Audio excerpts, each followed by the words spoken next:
Hey folks, it's Lindsey Huddleston with SPS back in the building over at North Farmington High School for the third day of the holiday extravaganza. I'm sitting here with a young man who just had great success, not only on basketball court, but for his bright future, Salle's Nnaemeka Ikechi, and he's getting ready to go on to the military academy. A very impressive young man, but before we get in that, we'll talk about what happened with Salle having a victory over Goodrich. Talk about the game. I feel like it was just trying to keep ahead and kind of stay a lead the whole time. As you know, we started off very hard offensively, but then it was towards the second, third quarter that we kind of fell off defensively to get letting them get easy buckets, post-ups.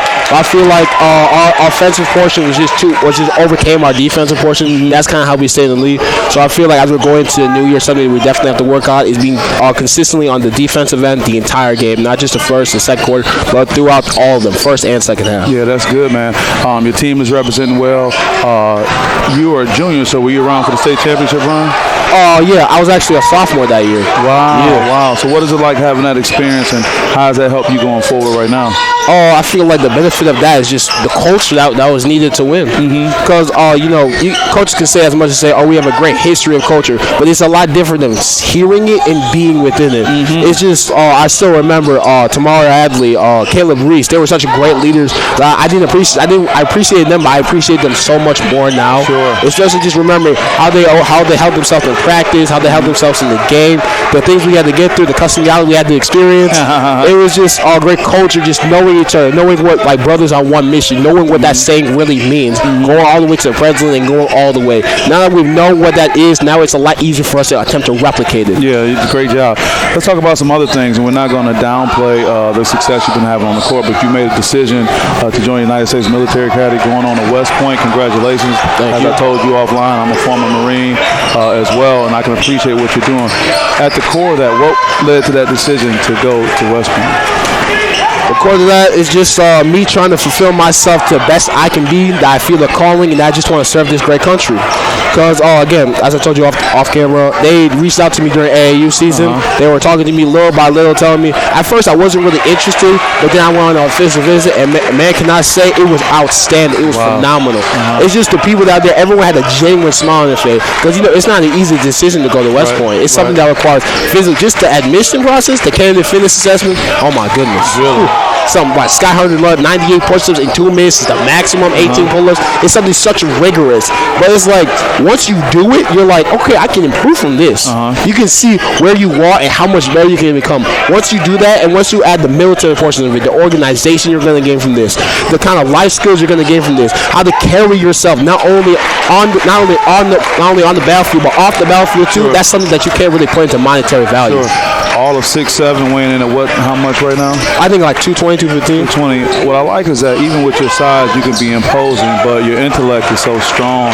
Do you feel there's a fine line to walk between being a very physically, potentially imposing young man, but also being a bright young man too? Of course. I feel like I kind of represent that. Well, I have a 4.45 GPA, so it's a lot harder for me as an individual to kind of do it on and off the basketball. But I feel like because of that, because I want to go to the military, because I want to improve myself, I have to walk that fine line.